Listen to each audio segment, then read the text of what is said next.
Hey, good morning, everyone. It's Wednesday, October 19th. I'm Dr. Steve Stites, Chief Medical Officer here at the University of Kansas Health System. It's been 2 months since we've had a status report on COVID in the metro and the region. Today, we bring you another news and community conference with 13 chief medical officers and infectious disease specialists, including myself, from the metro and across Kansas. Last August, the University of Kansas Health System had 34 COVID patients. Since then, the count for many of us has gone up. Transfers were tight, staffing low, supply chain challenging. We'll look at where we've been, where we are today, and where we think we are headed this winter. As some people say, a viral swarm, especially with flu cases expected to be high. Over the next 45 minutes, we will hear if there's been any improvement in the healthcare system around the state.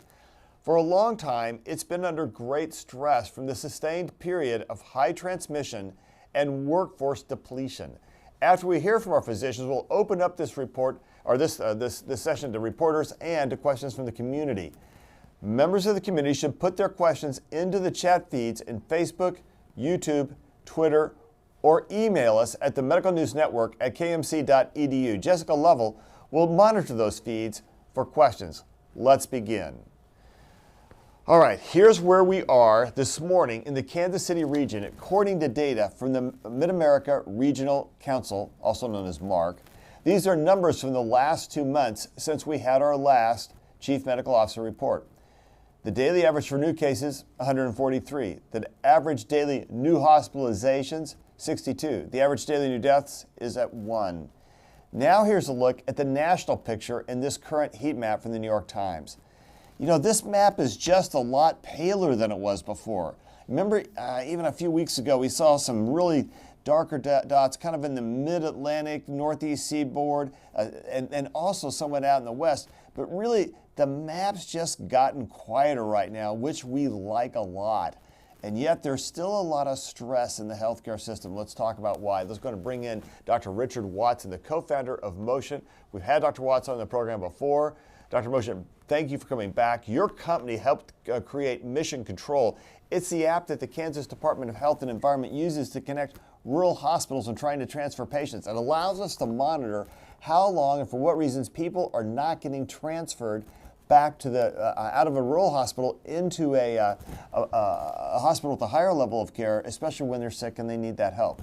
So, Dr. Watson, you've been keeping track of bed capacity during the pandemic. How are things now compared to 2 months when we last spoke?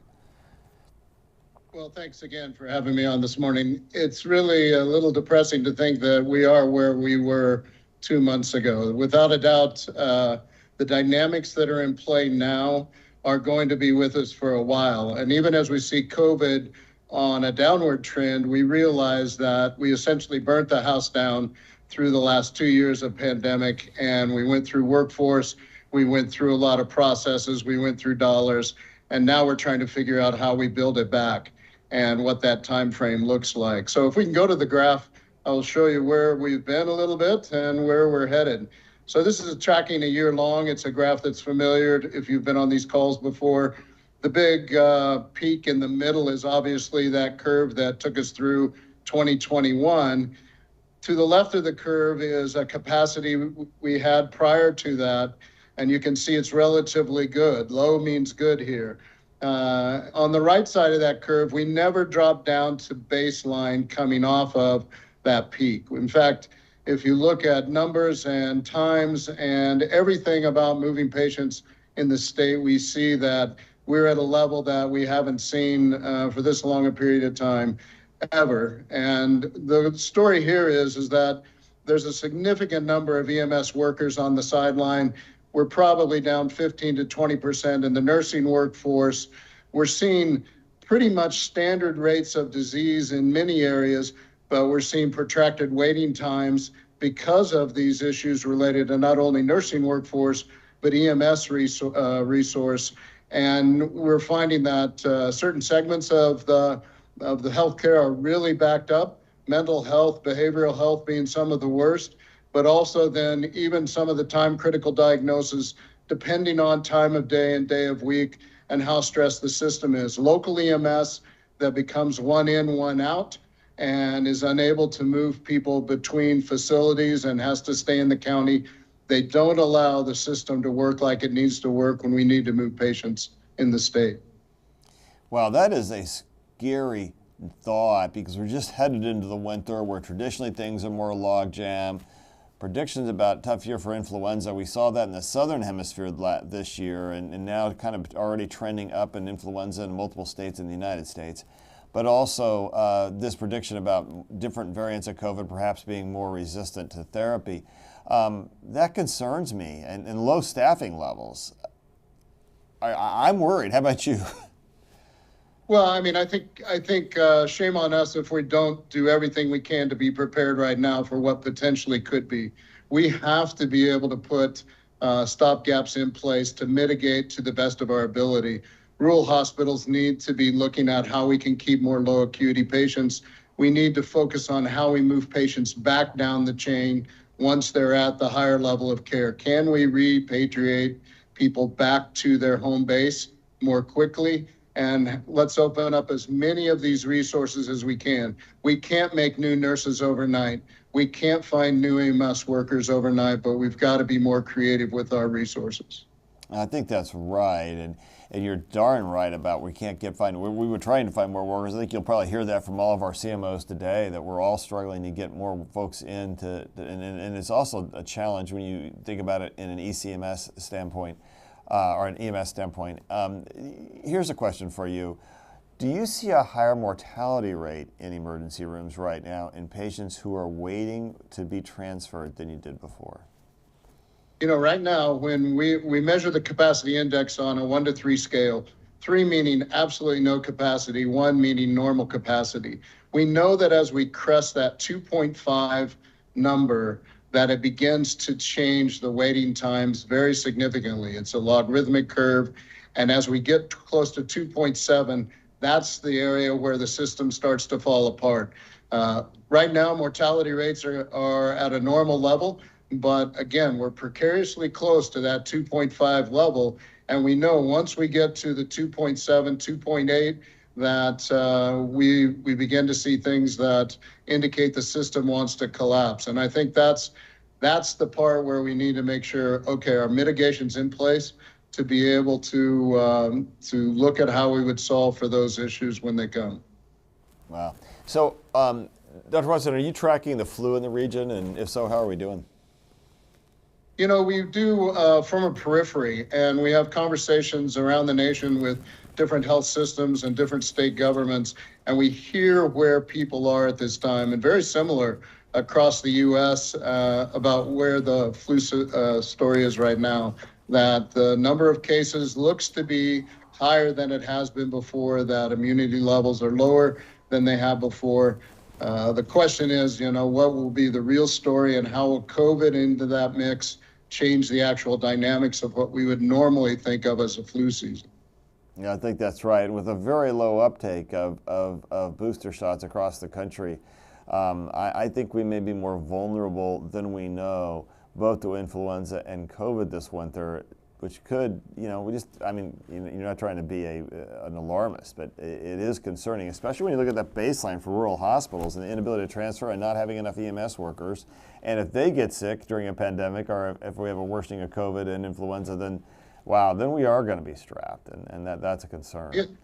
It does not take a lot of abnormal to make what we're going through now very terrible. I mean, I just don't think there's a way to look at it. It just takes a little bit of push, and we're right back into the mix. So.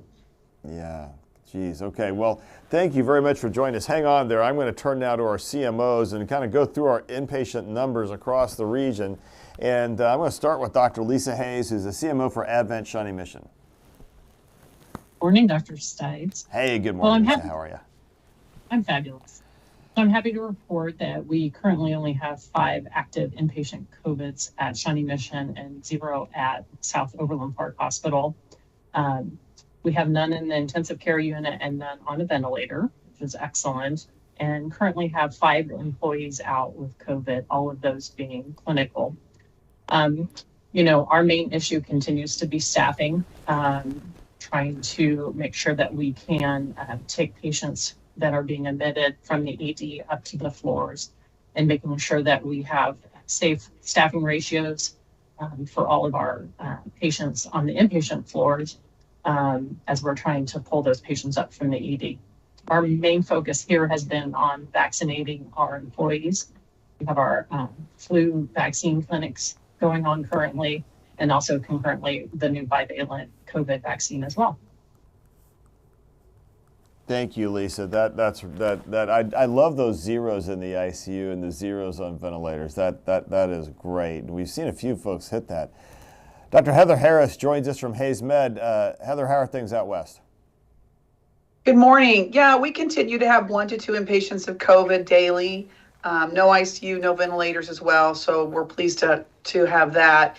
You know, we continue to be at times certain units at capacity. So obviously, as we begin to enter, you know, the more sicker season of flu and I'm sure increased COVID hospitalizations, that will continue to strain the system. Again, same things everyone else is seeing, nursing shortage, and then trying to care for all the folks out here in Western Kansas. So it will be a challenging season over the next few months. It seems like this spike always seems to happen after Halloween as we continue to go through the fall and the winter. All right. Well, I'm going to hope that Halloween and all those things are good news out west and we keep it calm. Let's try. All right. Let's turn to Dr. James Stewart. Dr. Stewart is the CMO at North Kansas City Hospital. Yes, thanks, Dr. Stites. We have currently 16 active infections in the hospital. We have 1 of those in the ICU and none are on ventilators. In terms of employees out, we have 8 out currently, and for the month of October so far, we've had a total of 29. And I think census is a problem. If you look at our census today, it's 88% of physical beds, but if you look at the census in terms of staff beds, we run closer to 100% nearly every day. So we call that pretty busy then. Yeah. All right. Thank you, Jim. Now I'm going to turn to Dr. Elizabeth Long, CMO at Olathe Health. Dr. Long, how are things out south there? Good morning. So we have basically single-digit COVID numbers, and we've been enjoying that for the last couple of months. We have nobody in the ICU. We have currently 4 inpatients, all on either room air or like 2 liters. So we are doing well regarding the COVID situation. However, just as everybody else is letting us know today, there really isn't much cushion. And so what we are seeing is that our case mix index continues to be high, which means that the acuity of our patients are higher and taking more of our resources. So each patient seems to take more resources. And so there is obviously strategies in place to try to mitigate that through the upcoming seasons. And we are as well doing we call it FluVid, the flu and COVID together, trying to, did you like that? I like that, yeah. Doing clinics as far as trying to get the bivalent COVID vaccine into everyone that we possibly can, as well as the flu shot as well. All right. Well, thank you. We'll keep track of that FluVid too. I like that. Dr. Kevin Dishman is the CMO at Stormont Vale. How are things in Topeka, Kevin? Oh, hey, Kevin, I think you're muted. Don't worry, it's only been 3 years. Don't feel bad about it. How about that, Steve? I do that all the time. Yeah, don't feel bad. I tell you what, you'd think I'd learn. We're experiencing the same things that you've heard from the other CMOs on the call. Concur with Dr. Long. We're at capacity most all the time. We have 7 inpatients, 1 of those in the ICU.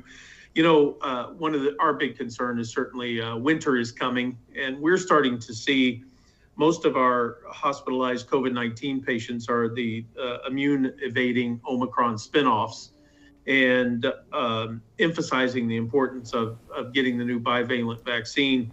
But we're also seeing a surge in RSV, enterovirus, rhinovirus, and particularly, of course, in our pediatric population. And we're seeing our pediatric intensive care unit start to see those RSV cases too. So This year, while we, I think, escaped during the COVID-19 pandemic some of the flu and viruses because of the mitigation things that we were doing, I think this year we may see a resurgence, and that's a big concern for us. Yeah, not a welcome resurgence in this case. Sometimes you welcome the resurgence. This is not the welcome one, is it? No, it's not. Dr. Jackie Hyland is CMO at the University of Kansas Health System on our St. Francis campus in Topeka. Jackie, how are things for y'all? Things are going well. Good morning, everybody. We have been kind of in the single digits as well. So today we just have one COVID positive patient, medical status. We've seen a few that have been in the ICU requiring vapotherm. We haven't had anybody ventilated for quite a while. We have seen the flu vid that Dr. Long mentioned. We had someone in the hospital over the last week or so that had tested both for influenza A and COVID. So we continue to make sure that patients who are inpatients are vaccinated for both flu and COVID when we can provide that for them, also providing that for our staff. And we are seeing about 5 to 8 associates isolating over the last month or so. And staffing is a huge issue in nursing, I think in a lot of different areas. So, really worried about that. Lots of gratitude to those on the front line who are caring for all of our patients. So, and then supply issues, particularly with local anesthetics, that's been a big one. As an anesthesiologist, it's interesting how, one shortage in an area will affect other areas like our different spinal trays or epidural trays, and we have to get creative there. But luckily, we have practiced a lot about our ability to switch really quickly. And so I think there's been a lot of new skills that have been developed over the pandemic, a lot of new relationships, but continue to make sure that we're preparing for the winter. As Dr. Dishman said, winter is coming. Winter is coming, isn't it? And you felt it this morning, that's for sure. All right, Dr. Mark Steele thank you, Jackie. Dr. Mark Steele is the Executive Chief Clinical Officer at the University of Health Truman Medical Center. Dr. Steele, how are you, sir? Doing well, Steve, and good morning, everyone. Pretty much a similar story here at University Health. I'm pleased to report that we have our lowest number of cases of COVID since the pandemic began. We have a total of 4, and only 2 of those are active, none in the ICU and none on ventilators. Like the others, we have sort of single digits numbers of workforce members are out related to COVID. Our test positivity rates have gradually dropped down and currently are running about 3%. So that's a lot better than what it used to be. Like the others, staffing is a big challenge for us. We fortunately, at least as things sit currently, we're able to manage the volumes that we have. As was mentioned, our occupancy rates for our staff beds run very high. And fortunately, we're not having any equipment or therapy challenges. And like the others, we're certainly busy giving the bivalent COVID vaccines and also the flu vaccines. Thank you, sir. Dr. Edward Kemmerer, and hopefully I said that right, is the Chief Quality Officer and incoming Chief Medical Officer for Mosaic. How close was I there, Dr. Edward Kemmerer? Is that pretty close on your name? That's pretty good. That's pretty good. Oh, Kemmerer. Excellent, thank you. Mosaic represents kind of Northwest Missouri. We have 3 hospitals up here. And so the story is identical. We have 10 people in the hospital. We have nobody on a ventilator, nobody in the ICU. Positivity rates are low, or, we're running about, we're single digits with regards to our staff that are out as well. So those are all, virtually an identical scenario. This is really about workforce, right? That's the issue. This is not a therapeutic issue. This is a workforce. This is going to be a workforce problem for us, and we're on the exact same boat everybody else is. So we look at this as a workforce problem moving forward. And that's really kind of the state of the union for us. We've had 5 positive flu cases each of the last 2 weeks. That's system-wide in an area of about 250,000 people that we service. This is capture rate on tests, so we're just starting to see that. But again, it's the workforce issue for us. Well, I think that makes some sense. We're hearing it from everyone. The workforce is the issue. Our numbers today, we have 17 active inpatients. We have 42 overall. We have 2 in the ICU and 2 on the ventilator. And so that makes 25 recovering. So still quite a few patients with COVID if you think back to where we had been at some points during the pandemic. I'd also point out that our census today is 841. We are running 95 to 105% of census all the time. So we go above the census of staff beds, which means that there are patients in the emergency room who are admitted and don't have a bed yet, or they may be in what we call alternate care units. So we staff all of our beds, but the challenge is that we're full, and what that means is we have a hard time taking patients that we want to take from other outlying communities. As you heard from Dr. Watson earlier today, say, gosh, we don't have enough workforce, and we don't have enough staffed beds. And even if you staff all your beds are already full, and it's middle of October. This is something we usually see in like November, late November, December, January, February, March. That's what the highest census years traditionally for hospitals. But we're already all peaked there, and that's with our staff, and you heard it too, and this is true here as well. We don't have that many staff out right now. So the real challenge is we just don't have enough folks to work, and I think it gets back to Dr. Watson's earlier point. If your ED transfer ratio, and I don't know what else you call that, Doctor, I called you Dr. Motion, good Lord. Dr. Watson, sorry about that, is close to that 2.5, and you pointed out, when you get to 2.7, the system starts to collapse. Wow, we are running on a razor's edge, and we don't have a major COVID problem right now, and we don't have an influenza problem. We have a lot of sick folk problem, and we have a staffing issue. And that's with our staff not being sick. So what happens when the numbers get worse this winter, I think, is a concern, and I don't know that there's any easy answer to that.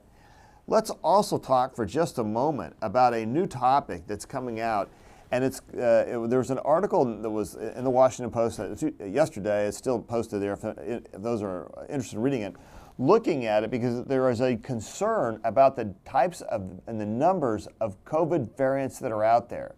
Now, the CDC, remember, has 3 categories: variants of concern, variants of high consequence, and variants being monitored. What we have right now is there are a lot of variants being monitored. In fact, if you look at some of the data, there are about 11 different COVID variants being monitored. None of them yet are classified as a high consequence. But the news media and the CDC are now talking about a swarm of variants, meaning lots of different variants that can fuel a surge. We're already seeing a shift here in the United States. Before we were all BA4, BA5. Now we're seeing some of these other BA whatever, or the XBB or other things that sound like a Star Wars lingo. It begins to show us that we're seeing more of the rise of different variants. And what we don't know right now is how successful therapies or vaccinations are, or especially prior infection, to preventing that from becoming, having us get really sick. So in other words, instead of a single new Greek letter variant, a group of potentially immune-evading Omicron spin-offs, or even others that aren't related to Omicron, are starting to pop up all over the world. We're going to take a little bit more of a deep dive into that. So let me talk with some of our folks here on the call, and I'm going to just start. Kevin, I know you follow this pretty closely.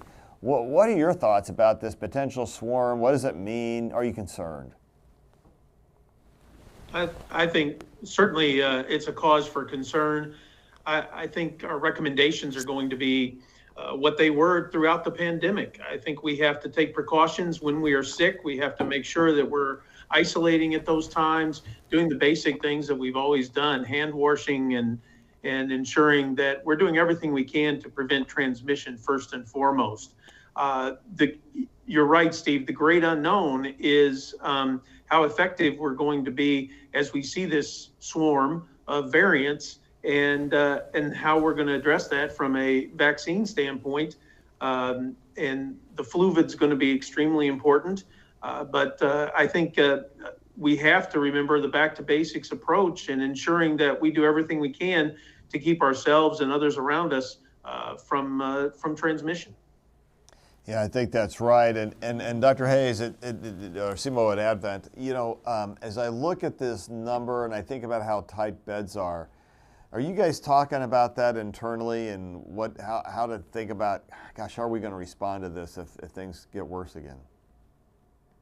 Yes, and we're constantly looking at how many new nurses we have coming, how many agency we need to help staff up so that we're able to meet those demands, and trying to have a crystal ball to anticipate what the needs are going to be in the future. Just to touch on what Dr. Dishman said, can just continue to emphasize to our staff to make sure that they're doing things to stay healthy so that they can come to work. Making sure that, if they're going to a public event, if consider masking if they're concerned that they may be exposed, testing before family gatherings so that they're not spreading at those intimate family gatherings, but really emphasizing prevention so that we have enough staff come the winter. Heather, the challenge is probably different with Hayes, just because, in Kansas City, maybe we can find a traveling nurse from around, but when you guys get backlogged, it's probably pretty tough to find contract labor. Absolutely. We can't borrow anyone from across town. So yeah, we have to be kind of creative where patients can be, using units in alternative ways that we don't normally use. Is some things that we have to do. We've seen a little more lengthier stay in the emergency room, which is not something we're used to out here, particularly with mental health patients. That's not been something we've been accustomed to. So that's been kind of unique. And just all the providers trying to come together to figure out how to best service those patients. It becomes difficult and challenging, and just trying to also get the patients out. That's been another really a struggle and hurdle for us. That there are patients that could go to nursing home, skilled care, swing bed, etc., and those doors seem to be difficult to get through as well. So I think if we can continue to really work with that's where we can use the critical access hospitals and the skilled care and the swing bed units to try to get people out the door so that we can take more of the acute ones. Makes sense. Now, Dr. Kemmerer up in St. Joe with Mosaic and all, you guys do service a lot of rural hospitals. Are you seeing the same stories there in the smaller hospitals that are part of your network, that there just aren't enough staff? And what are you doing to try and prepare for the winter? So we've actually done we weathered the staffing storm a little better than a lot of my colleagues that I talk to. We've been fortunate enough. We are blessed with a few things. We do have a pretty good workforce. We also live in an area that has a very low degree of enthusiasm for vaccines. And so that has been an issue for us. But one of the things that we've done that's been really helpful is we have a critical access, we have a dish hospital, we have a soul community, and we really have been moving people back and forth effectively. We started that early in the pandemic. And so we use our critical access hospitals to offload those COVID patients as soon as they don't require the higher level of acuity or care. We'll get them over to Albany or Maryville, and that flow inside of our system has been fantastic. Obviously, from a governmental standpoint, to me, one of the biggest things is that flexibility. I'm afraid we've lost that flexibility without having the pandemic status, because critical access hospitals have length of stay requirements and so forth. And some of these COVID folks, as we all in this discussion know about, they'll stay with us for weeks because they're just not able to get up and get going. And so that does play a role, but otherwise, they can be a significant asset to offload some of those folks as soon as they're past the acuity. And we really had great reception of that.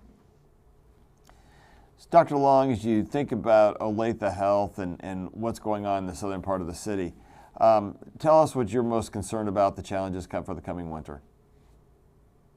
I think it's going to be echoing what most everybody has been saying, is we don't have a cushion, and we're seeing longer wait times in the ER, especially with our mental health patients. That is, I think, a crisis that is unfortunately not going to be easily solved.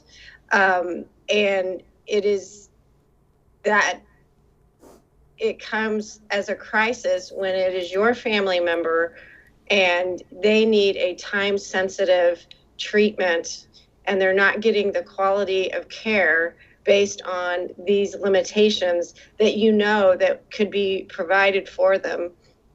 And I think that is something that is going to be very frustrating and we have to continue to be creative in all aspects in trying to deliver that care for the patients. And I think if anything, COVID has created a creativity. How do we do this? How do we attract more nurses into the nursing field? How do we, do our farm teams? How do we do this? Because we have to have our eye on the prize in 2 years, 3 years, even 5 years, because there's really not a quick fix for this. Mark Steele at University Health, and you guys, you have a sick population. I got to believe that mental health point really rings true. I know it rings true here with us. Yeah, no, I mean, I think all the concerns that have been expressed are similar concerns that we have here in terms of trying to get staff. And sometimes we're reaching out for agency staff and the agencies can't get us anyone.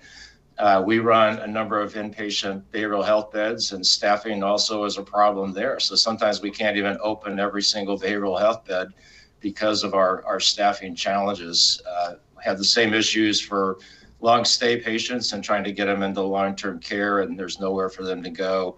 So yeah, I mean, it's clearly worrisome, and I'm not sure that there's a quick fix for any of this. And hopefully the winter doesn't bring us the number of COVID cases and flu cases that we're all potentially concerned about. I mean, the other thing I might add, I mean, obviously besides all the subvariants, we already know that in the United Kingdom that the number of cases over the past month have nearly doubled, and what happens in the UK and Europe typically makes its way here, and obviously they're seeing some of those new variants rise and already are the dominant variant there compared to here.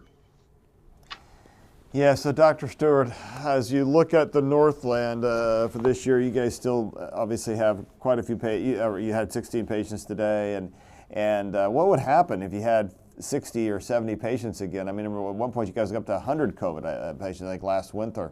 What's going to happen if you get up like that this year? Well, that's a great concern. And I think that the census numbers over the last month or two have been really high and more like we have in the winter. And if it proportionally goes up like it does every winter, then I think that it's going to be tight. And it is a concern. I think that, during the pandemic, when we had those 100 COVID patients, we were giving bonus shifts to nurses and overtime, and it helped us with staffing, but it wore them out. I'm concerned about the nurses' mental health and the nurses' physical health because of that. Yeah, I think that's right. And Jackie Hyland, one of the things we've heard of this theme of mental health, and you stressed that for us before on our calls. How are you approaching that? What are you trying to do to keep your team healthy?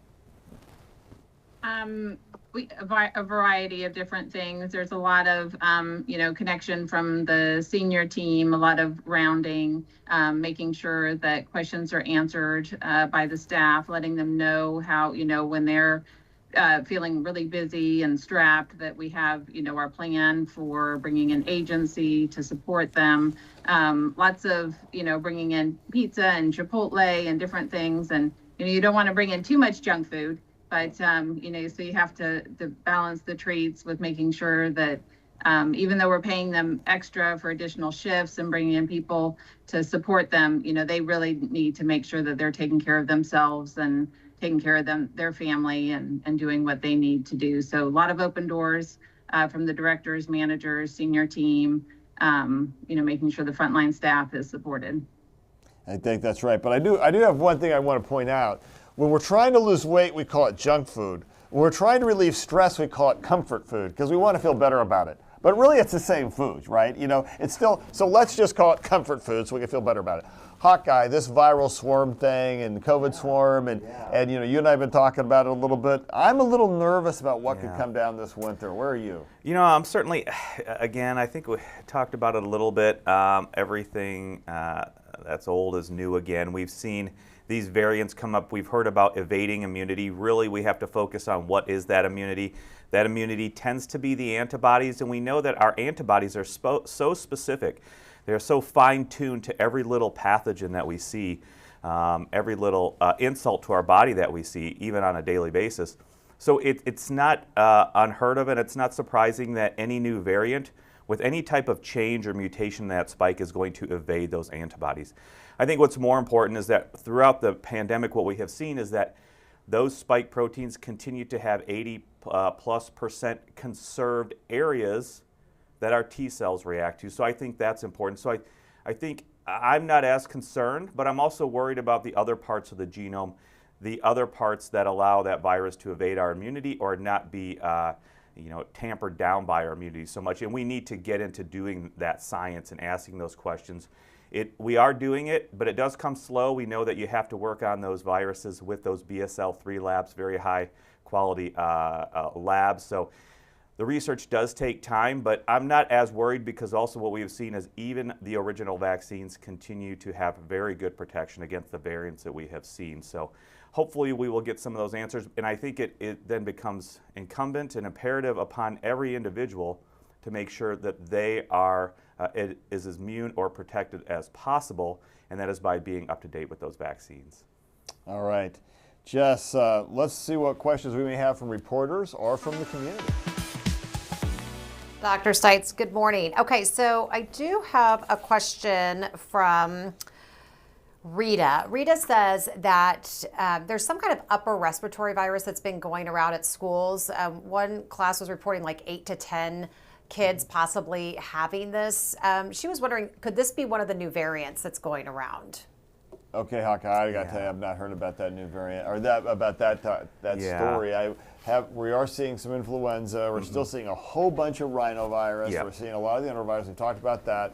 RSV, especially with younger kids. Yeah. But I don't know. I mean, it's estimated that 10 to 20% of cases in the U.S. are no longer BA.4/5, so there are one of the new variants. Yeah. But I've not heard anything about it causing just fatigue. No, I would agree with you. I think that we are in this respiratory viral season now. There are other respiratory viruses. My initial thought, just as you said, would have been the rhinovirus, which is one of the most common cold viruses out there.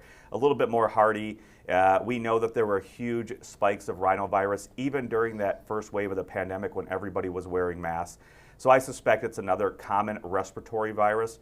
Probably my guess would be that rhinovirus, but we know there's other ones out there. I wouldn't think it's any one of the new variants at this point. Yeah. Dr. Stites, Sandy wants to know, has the system collapsed or did it collapse at all during the pandemic? If so, when? And if not, what does an actual collapse of the system look like? Well, I'm going to turn to Dr. Richard Watson to help with this question, but let me just, I'm going to give you my view, Simo, here, and I'm curious what some other folks think too. Collapse is not a single point in time. It is this process by which things are going from stable, we're taking care, we can get the transfers up from outside hospitals, and we can make sure everybody gets cared for. When you start seeing challenges in time-critical diagnoses because you're too full, you can't get a heart attack, you can't get an infection in soon enough, you can't get a car accident in as fast as you want, or somebody who's bleeding. When people have to wait and they delay, then what we know is that outcomes are worse because it makes our bodies more vulnerable. We're not getting necessary therapy. No question we were there last winter. No question we were there last winter. So if we define collapse as not being able to take care of time-sensitive diagnosis, Dr. Watson, I think we were there last winter. I think we've hit it a couple times this pandemic. Your thoughts? Yeah, it's interesting. I've used the collapse word several times, and I get different responses. Some are appalled that we would even mention that the system might collapse. But I think we have to realize that when we get to a point where mortality is rising in relationship to systems and processes that we have in place are failing, then that's a point of collapse. And we have to realize that we deal with things because the situation is in front of us and we do the best we can. But at the same time, when even the mitigations are overcome by either disease process or the lack of resources in place, and outcomes then are not only affected, but mortality is in fact affected, then that's where collapse becomes the story. And I think it's an eyes wide open moment where we have to realize we don't want to go back there again. And we need to realize that there is a critical healthcare infrastructure in this nation that has to be incentivized. Margin is the theme here. And I think everybody is saying we don't have margin in the system. So how do we use the resources that we have at a federal level to incentivize margin, not only in things like ventilators and PPE and all these sort of physical things, but what does it mean when we talk about workforce margin and reimbursing for workforce margin at a very basic level as a national security concern, not just because there's some profit behind it or people are trying to get higher reimbursement, whatever. We have a real critical healthcare infrastructure that needs to be supported at a very basic level. Yeah, I would say here, just I don't know if anybody wants to know the finance story, and just maybe we need to do a new financial deep dive on this program coming up, because there's pretty good evidence out there. If you look at Standard & Poor's, Moody's, Fitch, the people who rate healthcare, we are getting a negative outlook. And getting a negative outlook is bad news, because it makes you can't go out and borrow money. It makes it a lot harder to get the bond market, and plus, rates are pretty high anyway. But as a result, we can't invest like we've been able to in the past in new structures, et cetera. So healthcare is under stress. We don't have enough people who are working. The contract labor prices, the price of labor, have gone up dramatically. And I'm not going to tell you the nurses shouldn't have been paid more, because nurses should have been paid more. I have no problem with that at all. But the reimbursement does not keep up with those changes. And one of the worst offenders, frankly, is Medicare, because they continue to cut reimbursement to hospitals. The average hospital margin is around 2%. Compare that to pharmaceuticals, which are much, like 10 or 20 times that. So at our level of reimbursement and our level of margin, even though we are forced to conserve as much as we can, the healthcare is struggling. Added to that, what we see is a coming surge this winter, a lack of folks who are employed, or not enough folks here, especially in the frontline healthcare workers, to take care of the folks we're afraid we're going to have. I think we see a potential double hit. So I'm going to turn to Dr. Freeman. What is your sense of all that? You guys have a large hospital in Topeka. Give me your thoughts. But don't forget to unmute. Who did I call on just now? Dr. Dishman, I meant. Good Lord. Sorry about that. Freeman, Dishman. Oh, my God, I've done that before. That's all right. We're even now. I've got a COVID break. Actually, I don't. I need to echo what Dr. Watson said. This is a matter of national security, and we must drive forward the understanding at a national level that we have to look at healthcare the same way that we look at finance, the same way that we look at national defense, the same way that we talk about education. This is a critical part of our infrastructure. And this is an infrastructure that has relied for many years on the goodwill of the people who deliver that care. And the fact that the public trust is that they're always going to be there for them. And I think it's high time that we move this discussion to a level of importance that equals the other key components of our infrastructure, which of course are finance, security, and education. So I would challenge our national leaders to bring this to the forefront, to develop an appetite to better support healthcare in this country, and to make the commitment that we are going to continue to have high quality, safe, and well-supported healthcare throughout the nation. And that's a challenge that I think the public needs to carry forward, and the ask that we would have. Support us by making sure that your representatives, your congressmen, your senators, and the very leaders of this nation know the message that we are bringing to you, which is that our teams deserve that support, they need that support, and we need to act quickly to prevent the events that we are talking about here today. Yeah, I think that's right. And I think to Dr. Watson's point, we clearly did collapse last winter when we couldn't get people in, we couldn't get folks taken care of, the ERs were overwhelmed, and patients with heart attacks were dying in rural hospitals. They couldn't get transferred to get aggressive care. So did we collapse last winter? Yeah, you bet we did. Now, does collapse mean that every building fell down? No. But did we get people taken care of and we save as many lives as we should have? No, we didn't. And so again, it's all, there's no cutoff point here. It's just a sort of slow motion. Things get a lot worse, and then slowly things get a little better. And I just don't think anybody wants to be caught in that bag of worse again. So, Jess. Quite a few good questions today, Dr. Stites. I'm trying to get to some of these. Barbara wants to know, when will KC add to mental health beds for children and adolescents? She thinks this is really concerning. Yeah, boy. Okay, I got to be careful how I answer this question. You know, right. So we have both an adult psychiatric hospital and a pediatric and child psychiatric hospital, and those are great things. But I'll tell you that we are terribly underbedded in Kansas City for behavioral health services. But I'm being really honest. Part of the challenge of behavioral health services is reimbursement is so lacking that if you don't do well financially in other areas, you can't come back and service those areas. And that's what we were talking about before. This is a national challenge to us.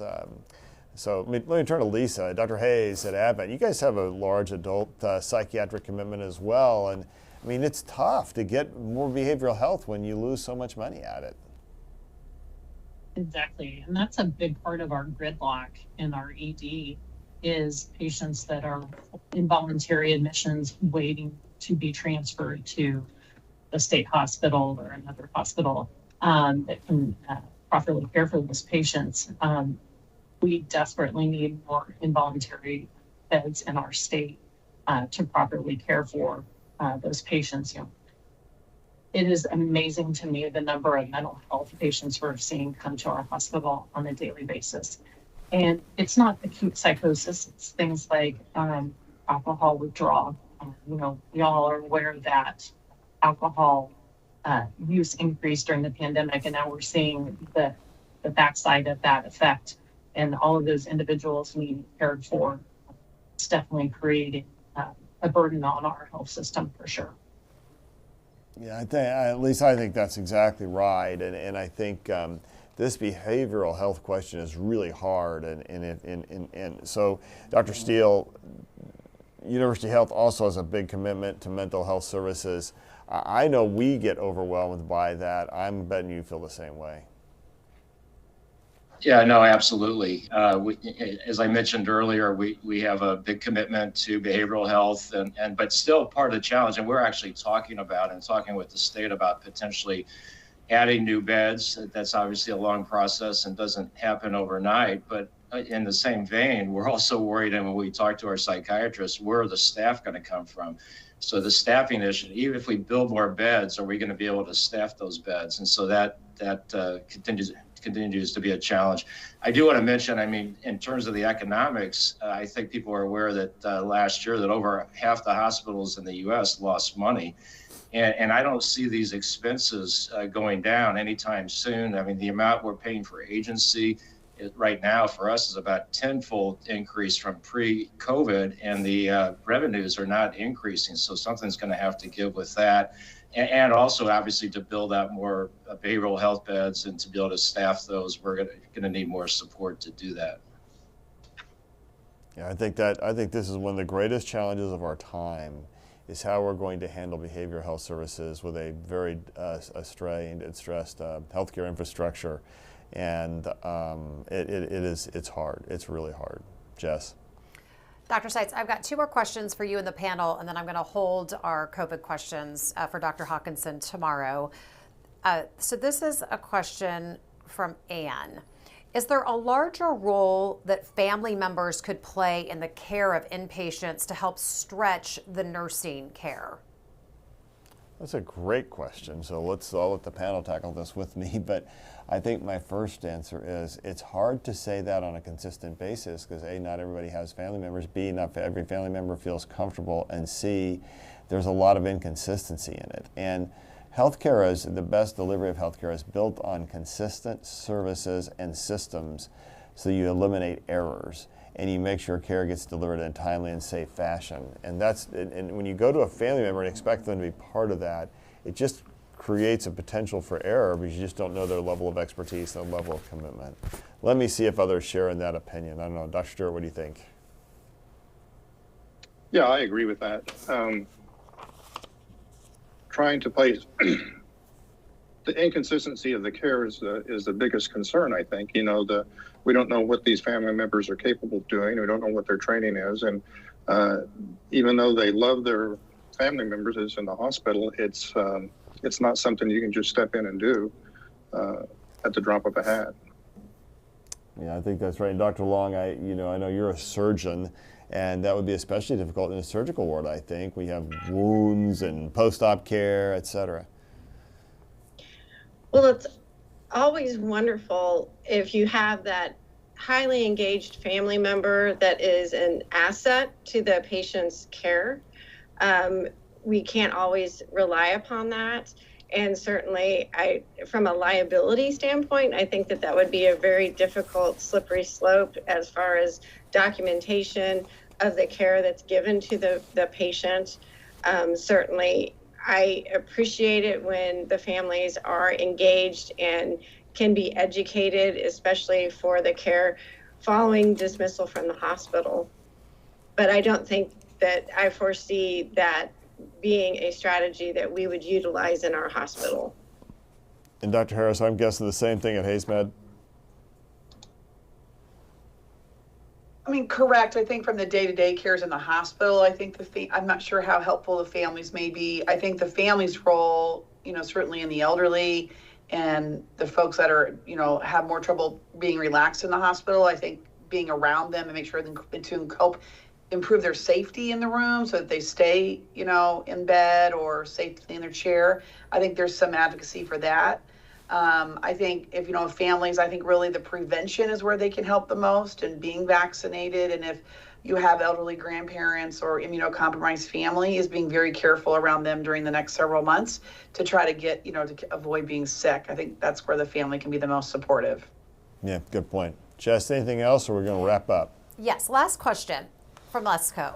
If COVID-19 vaccine mandates impacted staff on our area hospitals, has anyone on the panel considered not mandating vaccines to help increase staff and encourage more people to come join the hospitals? Yeah, we have a COVID-19 mandate for getting your original vaccination, just as we do for influenza, tetanus, diphtheria, and other things. We just didn't lose many people around this COVID vaccine question ultimately. And I'm going to guess that that's going to get shared by everyone. I see Dr. Hayes, you're shaking your head yes.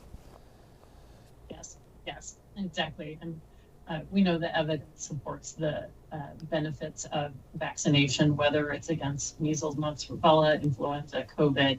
And our team members are supportive of evidence-based medicine, and that's why they work in healthcare. So we did not lose a large amount of individuals to the vaccine mandate. Yeah, I think that's an evidence-based point's great. Dr. Kammerer, any thoughts around that? Same exact story, less than 1%, attrition from that. We kept track of that very closely, and again, it really wasn't a factor. So. Yeah, Hawkeye, sometimes it's just got to die. COVID vaccines don't kill you. They're not dangerous for you. We just got to get over it. The evidence is overwhelmingly clear that they're helpful, and they are not harmful. Yeah. Yeah, and the other thing is remember, those vaccines were new. There was a lot of mortality and morbidity with that. We know that there is a large population of childbearing women as well who are working in the healthcare system, and so they are getting their other vaccines to be protected for them and baby. And we know and have good data to support the fact that these COVID-19 vaccines protect both mother and baby as well. Even was just looking at a study just now, even through the first 6 months of life, you had a reduced chance or reduced rate of fetal or baby hospitalization from COVID-19 in those babies that their mothers were vaccinated prior to birth. So I think it's all important, and we're still kind of pressing that, and we just want everybody to be healthy and be able to work as well. Yeah, it's just dumb stuff at this point. The people are still fighting about that. That's just internet ridiculousness, I think. Twitter tales, Jazz, Twitter tales. All right. Any other questions so far today? We're ready to wrap up? I'm going to let you wrap it up. All right. This has been a great program today. I want to say thanks to all the physicians who participated, Dr. Hayes from Advent, Dr. Harris from HaysMed, Dr. Stewart from North Kansas City, Dr. Long, Olathe Health, Dr. Dishman, not Freelove, from Stormont Vale, Dr. Highland at St. Francis, Dr. Steele with University Health, Dr. Kammerer from Mosaic, and of course, our own inimitable Dr. Hawkeye here at KU. Hawk, final thoughts today? I just think we'll echo, we've heard so many great thoughts from our guests, and we just need to keep doing what we're doing, trying to keep patients and their families healthy, and we'll be here continuing to do that. Yeah, we'll keep telling the story, and here's what I want our folks to know. You know, we work the hardest at our very best that we can for you every moment of every day. And I think that's true for every healthcare group you saw, every hospital, every health system on the phone call or on our call today. We work really hard, and I really appreciate Dr. Watson's points about we have a system under stress, and until we address it like we would any other part of the infrastructure, that stress can break us. And the problem is going to be if you're sick and you need us and we can't deliver, that's when you're going to feel our stress. We don't want you to feel that. So do your best to try and take care of yourself. Try and stay as healthy as you can. And remember, science, not fiction. And this from the guy who loves Star Trek and loves science fiction. But science, not fiction. Live long and prosper. Jess. All right, Dr. Stites, thank you so much. And thanks to all of our doctors for taking part in this very important update today. Coming up tomorrow, we continue with our Power of a Second Opinion series with the story of this man who received a devastating diagnosis, but then went for a second opinion, and he got a surprising result. We'll see you Thursday at 8. Subscribe to our morning medical update and open mics with Dr. Stites podcasts. Now, everywhere podcasts are available.